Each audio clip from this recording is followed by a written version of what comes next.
중국에서 테슬라가 잘하겠냐, 중국판 테슬라인 니오가 더 잘하겠냐라고 하면 니오가 훨씬 테슬라보다 경쟁 우위에 있을 것이다.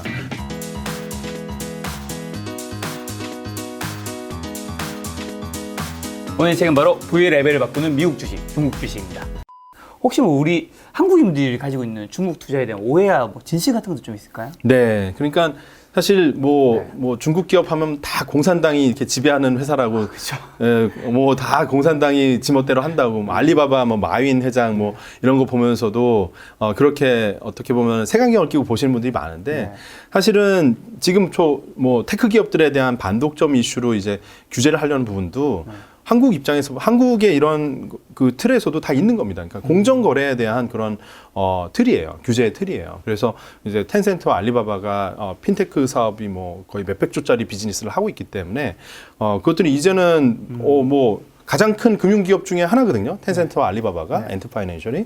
그러면 이제 너네도 좀 이제 증권 감독, 은행 감독, 보험 감독의 그 틀에 맞춰서 좀 틀을 짜봐라는 규제가 지금 나오고 있는 거고요. 그만큼 너무 커졌다는 얘기고, 그게 뭐 공산당이 막 뭐 밑도 끝도 없이 막 뭐 이렇게 저격을 하고 이런 건 아니라고 보여지고, 마윈 회장이 작년에 그 있었던 그 뭐 일련의 이슈, 어떤 발언을 해가지고 또 한동안 안 보이다가 또 뭐 엔트파이낸셜 상장 철회되고 한 거는 사실 마윈 회장 개인의 역사를 한 10년 동안 추적을 저는 해왔거든요. 예, 저 EMBA, 그분은 저 MBA 동문이기도 하세요. 예, 그런데 그분은 사실 이슈가 많았어요. 그러니까 마윈 회장은 개인적으로 문제가 많았던 사람이에요. 왜냐하면 과거에 알리바바가 홍콩 상장 기업이었어요. 근데 이 밑에 그 100% 자회사로 지금의 엔트파이낸셜이 있었어요. 당시에는 알리페이. 알리바바가 거래 대금이 늘어나면 늘어날수록 알리페이의 매출은 기하급수적으로 늘어나거든요. 그러니까 이게 꿀이란 말이죠. 그래서 어느 순간 갑자기 이 알리페이라는 회사를 탁 떼어가지고 개인 회사로 만들래. 라고 해서 알리바바 홍콩 상장사의 대주주였던 야후랑 소프트뱅크가 이거 소송한다고 난리가 났었습니다. 그렇죠. 검색해보면 나와요. 네. 그 마윈 회장의 흑역사예요. 근데 그때 사실 어떻게 극복을 했냐. 법적으로는 사실 문제가 있는 거죠. 네. 불법이에요, 사실. 뭐 배임 횡령 이런 거 갖다 붙이면 다 문제가 될 수 있는 건데, 그거를 이제 그 애국주의 막 이렇게 정치적인 걸로 해소를 했어요. 그러니까 후진타오 시절 아닙니까? 원자바오 총리 막 다 동원해가지고 상당히 그게 이제 현재까지도 문제가 해결된 게 아니에요. 그래서 텐센트 계열의 뭐 메이탄 댐핑 왕싱 회장이나 이런 사람들은 마윈 회장의 그런 과거 행적을 대놓고 공개석상에서 그건 과거에 문제가 있었던 사람 아니냐 이러면서 비난을 하는데 할 말은 없는 거죠. 그랬던 마윈이 되게 국제적인 문제를 만들었던 마윈 회장이 공개석상에서 중국 관료들 앉혀놓고 중국엔 금융 시스템이 없다라는 얘기를 하니까 중국 정부 입장에서 이거는 마윈 회장이 할 얘기는 아닌 것 같은데 라는 생각이 들면서 가장 그런 말을 하지 말아야 되는 사람이 한 거죠. 그러니까 이제 뭐 정권의 어떤 그 저격을 받게 된 거고, 사실 이제 그러면서 이제 나비 효과처럼 지금 핀테크 산업에 대한 규제 칼날이 세졌고, 그거에 대한 어떻게 보면 그 부정적인 영향을 또 텐센트까지 받게 되면서 전체적인 빅테크 기업에 대한 지금 좀 주가에도 많이 악영향을 미치게 된 거죠. 근데 저는 이제 이런 부분이 언젠가는 이루어져야 되는 자정작용 중에 하나라고 생각하고, 장기적인 성장에 있어서 불가피한 부분 아니냐라고 생각을 하는 거고요. 금융산업은 사실 규제가 필요한 부분이니까. 그럼에도 불구하고 뭐 이런 빅테크 기업들이 온디맨드 뭐 이렇게 우리 배달의 민족 같이 이렇게 배달을 한다거나 신선 제품 배송을 해준다거나 뭐 스트리밍 서비스를 한다거나 이런 컨텐츠 서비스를 한다거나 이런 것들은 별 이슈 없이 계속 더 활발하게 성장 모드로 갈 거라고 그렇게 생각을 합니다. 자, 그러면 이제 아까 텐센트 자주 말씀해 주셨잖아요. 그러면 텐센트 같은 미래의 텐센트 찾는 게 되게 중요한 거지 않습니까? 그렇죠. 텐센트는 뭐 상장 이후로 지금 뭐 300배 이상 주가가 올라서 역사상 가장 높은 수익률을 얻었던 그런 엄청난 기업으로 자리 잡고 있고. 근데 지금 거기 들어가기는 이미 너무 고점이라 생각할 수도 있을 텐데 또. 근데 뭐 그럼에도 저는 그 중국의 데이터 플랫폼 기업에 투자를 한다고 하고 중국의 투자 포트폴리오를 짠다고 하면 제일 먼저 텐센트는 일단 담아야 된다고 생각을 하고요. 역사적 최고가인데도요. 뭐 고점에 투자하는 게 두려워하다 보면 맨날 이제 전통적인 산업을 투자할 수밖에 없어요. 항상 실제로 대표님께서 책에 적으시는 게 주식은 쌀 때 사는 게 중요한데 비싼 주식을 마다하지 않으시고 신고가에 투자하는 것이 좀 편하시다고. 네, 왜냐하면 항상 그랬어요. 예, 뭐 알리 건강, 뭐 핑한 굿닥터, 과거에 저의 이제 과거 뭐 유튜브 영상에도 다 공개가 돼 있거든요. 왜냐하면 그 매수나 이런 거 할 때도 다 남겨놓고 영상으로 남겨놓으니까. 그럼 2019년 연말에 이제 메이트한디앤핑, 핑한 굿닥터, 알리 건강 이런 기업들을 살 때, 그리고 미국의 다큐사인 이런 기업들을 살 때 사실 무서운 밸류에이션이었어요. 기업 가치가 뭐 세계에서 제일 비싼 주식 중에 하나였어요. 예, 그런데 그런 혁신 기업들의 특성은 뭐냐면 그 이후에 매출이나 성장이 그 기업 가치를 합리화할 만큼 몇 배씩 성장을 해줘요. 뭐 60%, 80% 이렇게 성장을 해주거든요. 그리고 시대의 흐름을 완전히 변화시키는 이런 변화를 만들어주는 기업들이기 때문에 그러니까 그런 변화를 만드는 기업에 투자를 하려면 비싼 가격일 때 들어가더라도 나중에 이제 혁신이 가속화돼서 매출이 더 성장을 해서 1년, 2년 후에는 싸질 거다라는 믿음을 갖고 하는 거죠. 근데 비싼 거 무서워서 투자를 안 하다 보면 시대의 변화를 리딩하는 기업들을 다 놓치게 돼요. 그렇기 때문에 저는 개인적으로 지난 한 10년 넘는 기간 동안 이런 데이터 위주로 투자를 해왔는데 데이터는 이 시대의 석유다. 이런 컨셉으로 투자를 해오니까 결국은 변화를 리딩하는 기업은 비쌀 수밖에 없고 비싼 걸 마다하지 않고 투자를 해야만 초과 수익을 누릴 수 있다라는 어떤 이런 그 경험치가 쌓이게 된 거죠. 그래서 결론은 싼 게 빚이 떡이더라 이런 생각을 하고 비싼 게 결국은 럭셔리 같이 느껴지는 겁니다. 비싼 게 더 오를 확률도 높다. 네네네. 데이터 산업 아까부터 계속 말씀하신 그쪽을 굉장히 좋아하시는 것 같은데 데이터 산업의 특성이 어떻길래 대표님 그쪽이 사실은 오늘 이야기 중에서 이게 제일 중요해요. 이게 제일 중요해요. 데이터가 이 시대의 석유라는 거를 진짜 뼛속까지 한번 느껴보시면 좋을 것 같아요. 저는 정말 아무리 강조해도 지나치지 않아요. 석유는 시추하면 고갈이 되죠. 그렇죠. 고갈이 되죠. 이미 2007년 이후 아이폰, 스마트폰이 세상에 나온 이후에요. 우리는 데이터 위주의 생활로 습관이 바뀌었어요. 인간의 뇌 구조가 바뀌었어요. 우리 손끝에 스마트폰이라는 더듬이가 생겼고요. 그로 인해서 우리는 데이터 플랫폼 기업들한테 우리의 사적인 데이터를 마구마구 상납하고 있어요. 그걸로 인해서 카카오와 네이버가 성장하고 있는데 구글과 알리바바와 텐센트와 넷플릭스가 성장하고 있는데 그것들이 이해가 안 되면 안 된다는 거죠. 그거를 몸으로 느껴야 돼요. 그래서 그 핵심적인 명제 하나를 딱 꼽으라고 하면 데이터가 이 시대의 석유다라는 한 문장이에요. 이게 뭐냐면 좀 더 깊이 들어가 볼게요. 여러분들이 쓰는 플랫폼, 카카오톡도 좋고 네이버도 좋고 넷플릭스도 좋고 계속 클릭을 하죠. 쿠팡도 마찬가지로 클릭을 하죠. 클릭하는 것들이 계속 데이터예요. 난 관심, 나의 관심을 보이는 거죠. 쿠팡에서 이것저것 볼까 말까, 살까 말까 하다 구매 버튼 딱 누르면 그거 다 기록에 남죠. 넷플릭스에서 내가 좋아하는 거 이거 찜해놓고 내가 보고, 그죠? 나의 선호를 계속, 나의 그 취향을 계속 드러내는 거예요. 그러면 넷플릭스와 쿠팡은 1년, 2년, 3년이 지나면 심지어 나보다 나를 더 잘 알아. 그렇죠. 나의 선택들 다 봤어요. 내 식구들보다 나를 더 잘 알고. 그걸 막 추천해 주잖아요. 추천해주면 희한하게 이거 입맛에 맞네. 김도현님이 좋아할 것 같은 영화가 떴습니다. 넷플릭스. 그래서 구독 취소하려고 하는 순간 두두둑 3개, 4개가 뜨는 이거 또 뭐 이번 달도 연장이야 이렇게 되는 거예요. 그러니까 그게 알고리즘, 추천 알고리즘의 진화인데 이게 사실은 어마무시하다는 거예요. 어마무시하다는 거고 그래서 한국으로 치면 5천만 명의 스마트폰에 사람마다 지금 요즘 인터넷 오브 띵스라고 하죠. 사물 인터넷. 근데 인터넷 오브 휴먼 비잉, 그죠? 인간 인터넷은 스마트폰의 보급을 통해서 끝난 거예요. 끝난 거고 우리는 계속 지금 데이터 플랫폼이 더 똑똑해지고 우리의 소비를 이제는 예측하는 걸 넘어서 소비를 조장할 수 있도록 그렇게 계속 진화시켜주고 있는 상황이고 그렇다고 보면 석유보다 데이터가 좋아요, 안 좋아요? 더 좋은 거예요. 엑슨모바일, 쉐브론이 과거에 누렸던 그 헤게모니보다 지금 데이터 플랫폼 기업들이 누리고 있는 헤게모니는 더 강할 수밖에 없어요. 그렇죠. 그리고 자본 투자가 많이 필요합니까? 아니요. 데이터 센터만 지으면 돼요. 그리고 개발자들 있으면 돼요. 그래서 사실 말이죠. 고용은 점점 더 줄어들죠. 그리고 더 극소수의 개발자들과 그래서 요즘 판교에 막 연봉 올라가는 게 남의 얘기처럼 느껴지시는 분 많을 거예요. 판교 IT 개발자분들. 맞아요. 이거는 왜냐하면 그분들은 알고리즘과 이 플랫폼과 데이터 기업들한테 더 좋은 어떻게 보면 인사이트를 주는 분들이니까 부가가치가 쏠릴 수밖에 없어요. 심지어 고연봉을 줘도 1년이 모자란다면서요. 맞아요. 그러니까 데이터 분석가들 이런 분들은 뭐 지금 몸값이 천정부지로 올라가고 쿠팡에서 경험 가진 사람들은 막 어디 가나 뭐 환영받고 이런 상황인데 네. 빈부차는 점점 더 심해지는 거예요. 네. 왜 데이터 플랫폼 때문에. 그래서 저는 이런 거를 한 10년 전부터도 네. 제 첫 번째 책에서도 말씀드렸던 거는 이건 불가피하다. inevitable하다. 이거는 백도가 없이 그냥 앞으로 쭉 가는 거다. 백도 진짜 오랜만에 듣네. 그래서 고상하게 얘기하면 이제 네. inevitable하다고 책도 있습니다.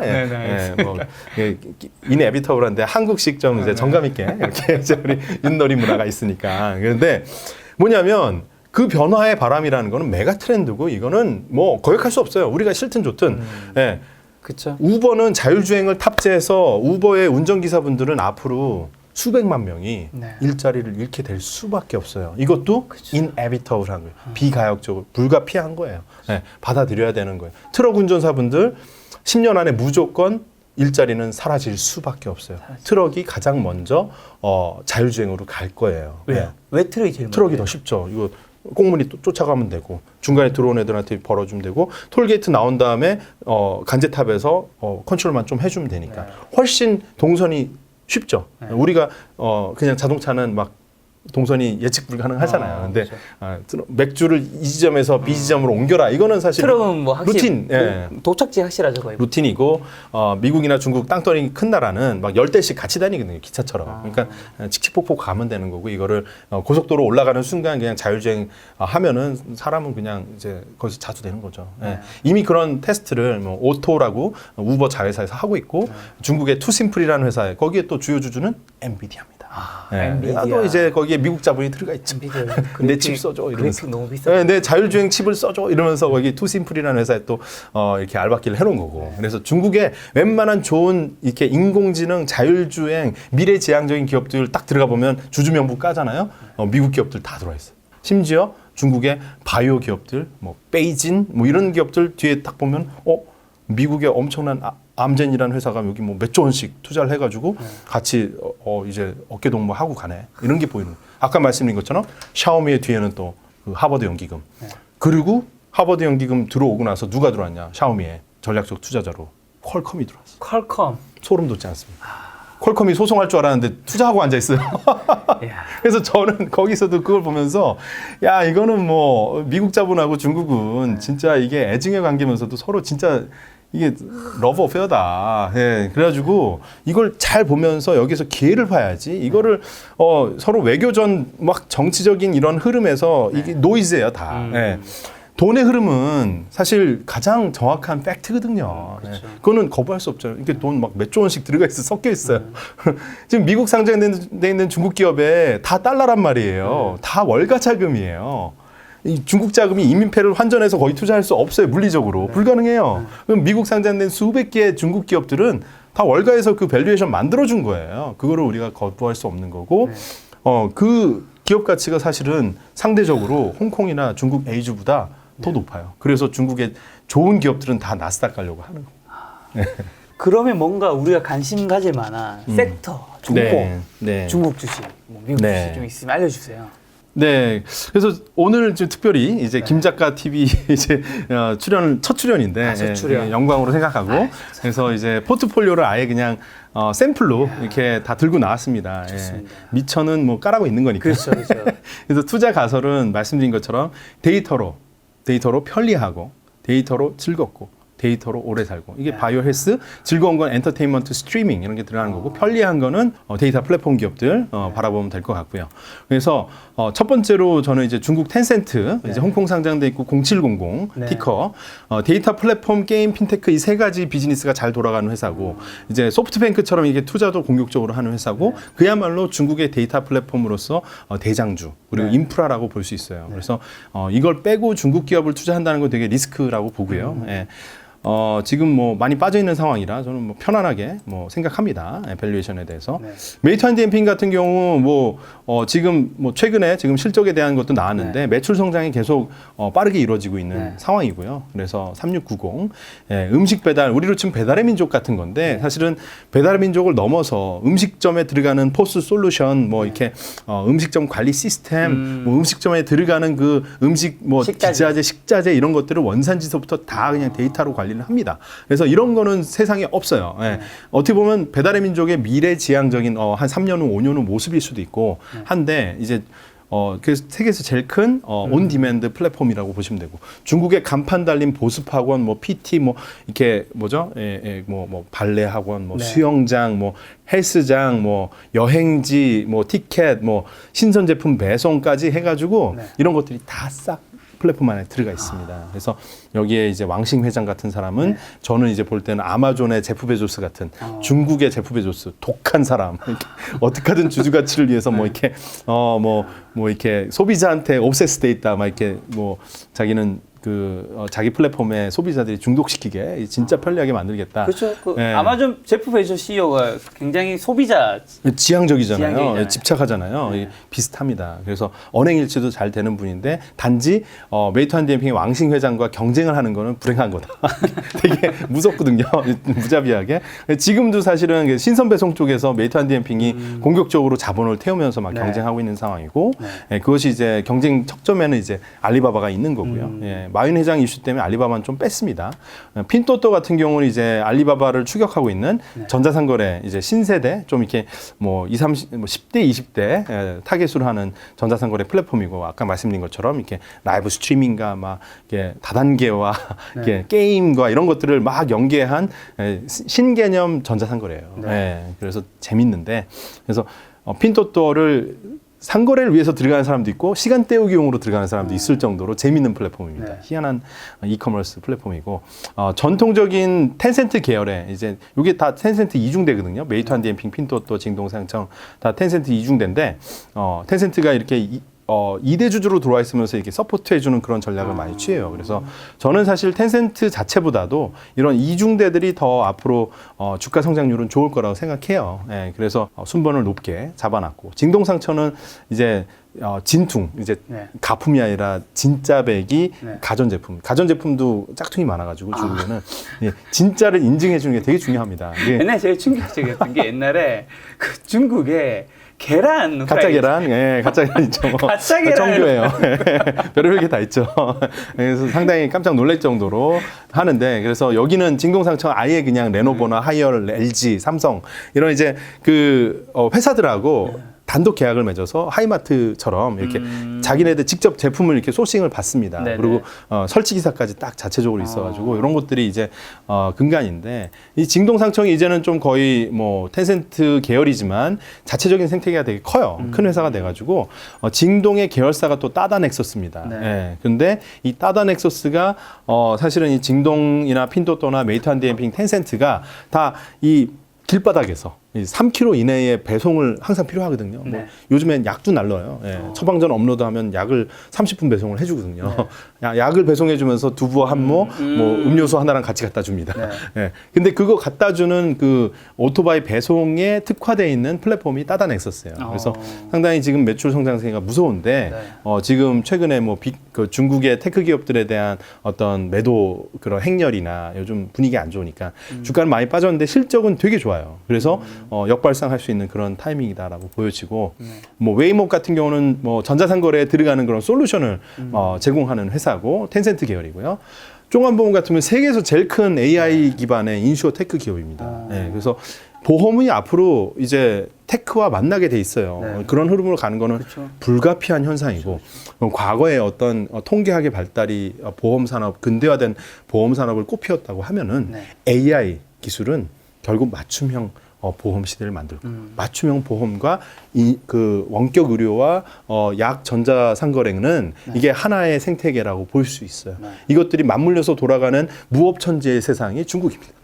그래서 지금 보시면은 이 종합보험과 여기서 이제 보험을 온라인으로 가입을 한단 말이죠. 그런데 이 보험을 가입하면서 또 이 핑강구닥터나 알리건강, 진동건강 같은 이런 헬스케어 원격 의료, 네. 온라인 양유통의 이 플랫폼 기업들하고 이런 보험은 또 연계가 돼 있는 거죠. 왜냐하면 이런 자신의 의료 데이터를 공유를 하고 건강검진 데이터를 공유를 하고 웨어러블로 해서 나의 헬스 데이터를 공유를 해주면 그걸로 인해서 데이터가 분석이 돼서 종합보험에서는 이번 달에는 당신은 살도 빼고 운동도 열심히 했고 헬스 데이터가 되게 좋네요. 다음 달 깎아드릴게요. 네. 이런 혁신적인 변화를 할 수 있는 거죠. 그렇죠. 전통적인 개념의 보험사에서는 절대로 할 수 없는 그런 거고 이런 변화가 사실은 미국에서도 보면 레모네이드, 네. 자동차 쪽으로는 루트 이런 신규 어떤 인슈어테크 기업들이 줄줄이 상장을 하고 있습니다. 아직 주목하고 있는 상황이고 중국보다 덜 빨라요. 그래서 중국이 사실 인슈어테크가 가장 빠르게 됐던 이유는 뭐냐면 네. 전통적인 보험이 너무 낙후돼 있어서 예, 빈칸을 그냥 인슈어테크가 바로 한 번에. 이제 깃발을 꽂아버린 거죠. 마치 엔트 파이낸셜이 그냥 세계 최대 핀테크 회사가 된 이유는 뭐냐면 전통적인 금융이 없으니까 신용평가 시스템이 없으니까 그냥 알리페이 엔트 파이낸셜에서 자기네들이 쯔마 신용이라는 크레딧 신용평가 서비스를 모바일 버전으로 만들어가지고 그걸 이제 국가의 인프라처럼 만들어 버린 거거든요. 네, 그래서 지금 중국 정부 입장에서는 마위는 미워도 뭐 이러지도 저러지도 못하고 그래서 하여튼 뭐 그런 상황이고. 네. 샤오미. 예, 샤오미는 뭐 제조회사 아니냐 이렇게 보실 수 있어요. 네. 근데 아까에도 잠깐 말씀드렸지만 그 근간에는 오퍼레이팅 시스템이 있는 거예요. 예. 사실 되게 소프트한 회사입니다. 회사는 하드웨어는 약간 찌라시 느낌이죠. 하드웨어는 여도 많이 깔아. 하드웨어 많이 깔고 데이터는 내가 가져갈게. 이걸 기반으로 난 플랫폼을 가져갈래. 이런 것들이 그래서 빠르게 진행되고 있고 그래서 지금 최근에 한 2, 3년 동안 중국의 이제 스마트 TV 분야에서는 샤오미가 압도적으로 지금 성장이 빨라요. 이유는 뭐냐면 샤오미가 이미 그렇게 홈 IoT 플랫폼으로서 다양한 앱들, 다양한 콘텐츠들을 담아놨기 때문에 그런 것들이 이제 좀 비교 우위를 갖게 되는 거예요. 그래서 샤오미가 본격적으로 데이터 플랫폼으로서 가치를 더해갈 것으로 전망을 하고 플러스 스마트폰이 지금 좀 고급화되고 있어요. 이건 뭐 때문이냐면 트럼프가 이제 화웨이를 때려잡았잖아요. 그쵸. 반사 이익을 샤오미가 누렸어요. 샤오미는 과도한 고급화를 안 추구하지 않았기 때문에 스펙이 아주 높지 않았어요. 그래서 뭐 여러 가지 미국의 어떤 직격탄에서 좀 벗어났었고 최근에 그래서 화웨이 때려잡고 이제 미국 정부가 또 샤오미까지 이렇게 저격을 하려고 했으나 아무리 까도 이제 샤오미의 기술이 그렇게 뭐 어드밴스돼 있지 않기 때문에 뭐 이렇게 견제할 게 별로 없는 거죠. 그게 오히려 샤오미한테는 이제 대중적인 매스 마켓을 넓혀가는 게 도움이 됐고 그 이제 매스 마켓에서 조금 살짝 이제 뭐 갤럭시의 수준에 범접하는 수준까지 지금 올라와 있는데 그래도 좀 여전히 가성비라는 거죠. 근데 그 정도 럭셔리로 올라오는 게 또 샤오미의 전체적인 매출 증대는 되게 도움이 될 것 같다. 이런 측면입니다. 니오나 이항 같은 경우는 사실 중국판 테슬라로 저 작년 하반기부터 지속적으로 말씀드렸던 부분이고 그러고 나서 주가도 많이 올랐는데 최근엔 또 많이 하락했지만 여전히 매출이 계속 많이 나와요. 판매 대수도 많이 나오고 중국에서 테슬라가 잘하겠냐 중국판 테슬라인 니오가 더 잘하겠냐라고 하면 니오가 훨씬 테슬라보다 경쟁 우위에 있을 것이다. 중국 정부에서 뭐 수백만 개의 전기 충전소를 막 정부 예산으로 막 때려짓고 있는데 이런 것에 직접적인 수혜를 중국 기업이 보겠죠. 마치 과거에 뭐 아마존이나 뭐 구글이 중국 시장에 막 진출했다가도 얼마 안 지나서 또 다들 흐지부지 되는데 구글은 쫓겨났고 그런 것처럼 테슬라의 뭐 과감한 도전 뭐 좋지만 사실 중국판 테슬라인 니오가 또 엑스펑 이런 기업들이 더 선전을 할 거라고 생각하고 친환경 이런 컨셉으로 쭉 가기 때문에 이 저탄소 뭐 이런 게 이번에 양회에서도 또 강조된 부분이 있어서 그냥 꾸준하게 더 좋을 것 같습니다.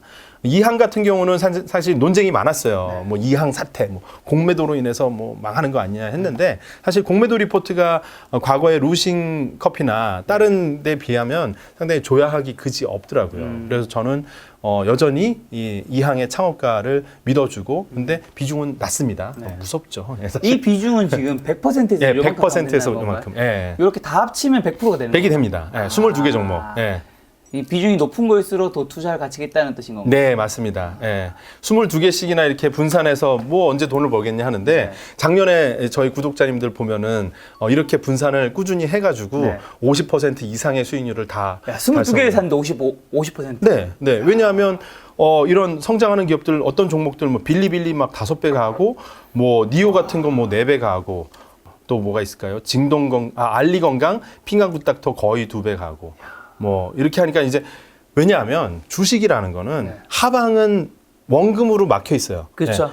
손실나도 100이에요. 근데 그렇죠. 상승하면 3배100원, 500원. 그렇죠. 피터 린치가 얘기하는 건 10배거, 10배를 보라 이거잖아요. 10배 보려면 3년, 4년 기다려야 돼요. 텐센트 한 4년, 5년 기다리면 지금 뭐 상당히 배수가 많습니다.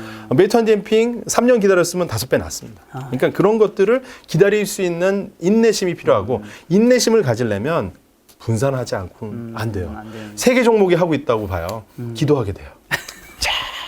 가자 이렇게 기도하게 돼요. 오늘도 막 이렇게 기도하게 돼요. 20개 종목에 흐트러 놓잖아요. 아 무거워요.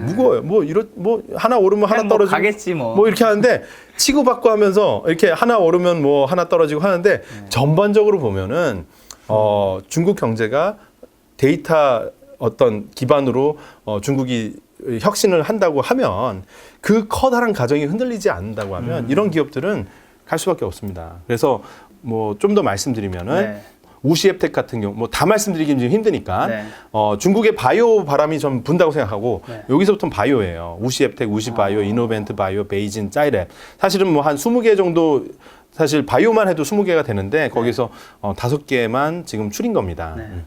사실 중국의 바이오 산업이 갈 수밖에 없는 이유는 미국에서 좋은 바이오 신약 기술을 중국한테 안 팔아요. 지금도 미국이나 유럽에서 개발된 백신을 중국에 판다는 얘기가 없잖아요. 그렇죠.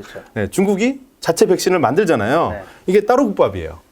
네, 그러면 중국이 미국보다 유럽보다 더 좋겠어요? 안 좋겠어요? 지금 열악하죠, 상황이. 네. 네, 작가님도 미국이나 유럽의 백신하고 중국 백신이 있으면 뭘 맞겠습니까? 여쭤보지 마세요.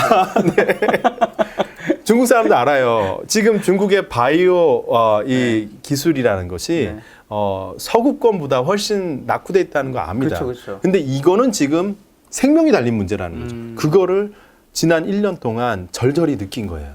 그래서 앞으로 더 많은 금액이 투자될 곳은 바이오 섹터일 수밖에 없다. 그래서 작년, 재작년 여러분 뭐 중국발 바이오 뭐 이런 붐 이런 거 들어본 적 없으시죠? 네. 근데 사실은 한 7, 8년 전쯤에 미국에 있었고 지난 한 3년 이상의 기간 동안 한국에 바이오 붐이 있었습니다. 네. 셀트리온이란 걸출한 세계적인 기업이 그렇죠. 나왔고 네, 그래서 여기 말씀드리는 거는 중국에서 그 바이오 산업이 어쩔 수 없이 기저가 올라가거든요. 몇 배는 올라갈 텐데 그 과정에서 연구 개발을 하잖아요. 연구 개발 용역을 외주를 담당하는 게 이 우시앱텍입니다. CRO.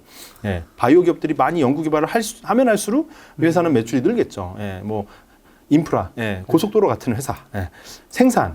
우시앱텍의 계열사인데 우시바이오는 바이오 신약의 위탁 생산이에요. 삼성바이오처럼 위탁 생산인데 바이오 신약 벤처들이 사실은 자체 생산 캐파를 갖고 있지 않아요, 대부분. 예, 이만큼 개발하면은 뭐 이렇게 협력을 통해서 생산은 외주로 맡깁니다. 그래서 여기도 사실은 그 인프라에 해당해요. 그래서 우시앱텍과 우시바이오는 하나의 쌍이라고 생각하면 될 것 같고, 이걸 함께 담으셔도 되고, 뭐 둘 중에 하나만 담으셔도 되고. 이노벤트 바이오는 중국판 셀트리온이라고 보시면 돼요. 예, 카피약이죠. 예, 생물학적 복제약, 그걸 바이오시밀러라고 하는데 중국의 바이오시밀러 기업 중에 가장 선도적인 위치에 있고 여기도 사실 안에 까보면 이노벤트 바이오의 핵심 인력들 다 보면은 뭐 머크며 뭐 무슨 전 세계적인 그 제약사에서 경험을 막 십몇 년씩 쌓은 사람들이 통으로 왔어요. 그래서 그 보이기엔 중국 회사인데 다 인적 구성은 글로벌합니다. 예, 그래서 뭐 이런 데는 가보면 아마 이제 내부 논의를 아마 영어로 할 가능성이 높아요. 사내 변호사도 보니까 영어가 더 잘하는 것 같더라고요. 예. 베이징 같은 회사는 아예 거의 중국 자본과 미국 자본이 거의 합자 형태로 돼 있는 미국 자본 비중이 되게 높고요. 안에 회장 역할을 하는 분은 아예 그 노란 머리의 서양 사람입니다. 예.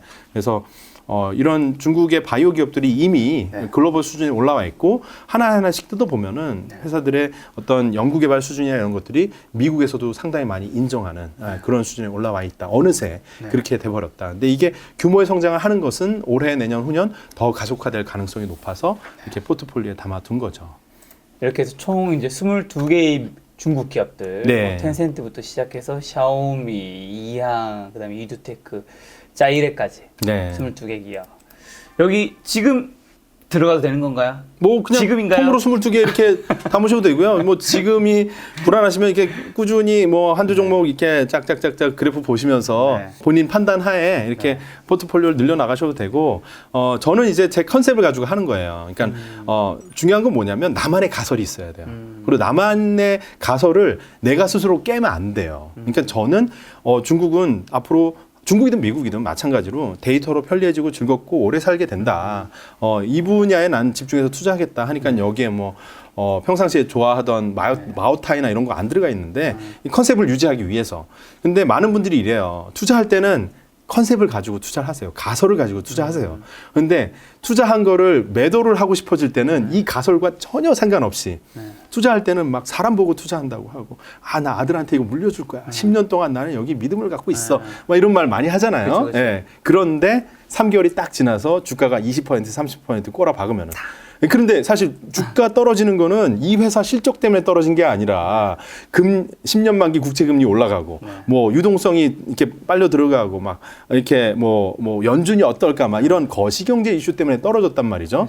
그러면 창업자한테 미안하지 않냐 이거죠. 나는 비즈니스 파트너로서 비즈니스 일부를 산다 생각하고 주식을 사는 건데 에쿼티란 말의 근원이 그거예요.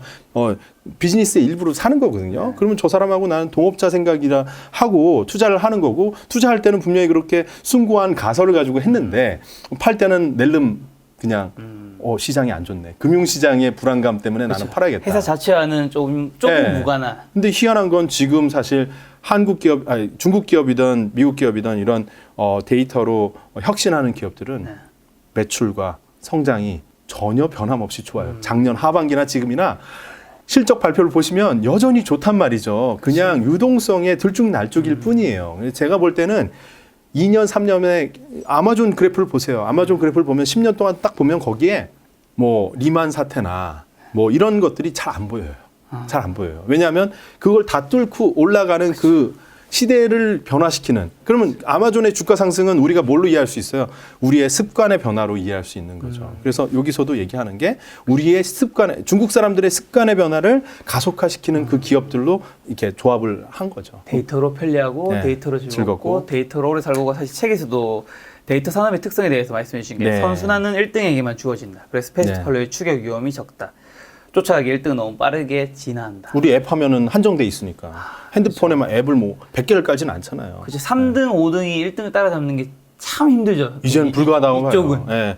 2등도 사실은 그 경제적 부가가치가 그렇죠. 20%도 안 된다고 봐요. 8대2, 뭐 9대1 정도 된다고 봅니다. 저는 예를 들면 요즘에는 뭐 유튜브가 네. 사람들이 영원할 것 같냐 뭐 이런 식으로 네. 얘기하시는 분들이 가끔 있잖아요. 근데 저는 아무리 봐도 와 이게 바꾸기가 이제는 그러니까 다 그 말 하신 분들은 싸이월드 얘기를 꼭 하시는데 그때와 지금은 저는 달라요. 상황이 너무 다른 거예요. 지금 구독자 수 늘어나시는 거 봐요. 무섭잖아요. 그러니까 마찬가지예요. 그게 비가역적이라 이거죠. 사람들이. 그런데 점점 더 많이 몰려드니까 콘텐츠가 어때요? 더 좋아지죠. 자본력 생기고 더 좋아지고 이게 더 상업화되고 하는 거니까 돌아가는 거죠. 그래서 그렇게 생각하면 어떻게 하면 돼요? 그냥 구글 사면 돼요.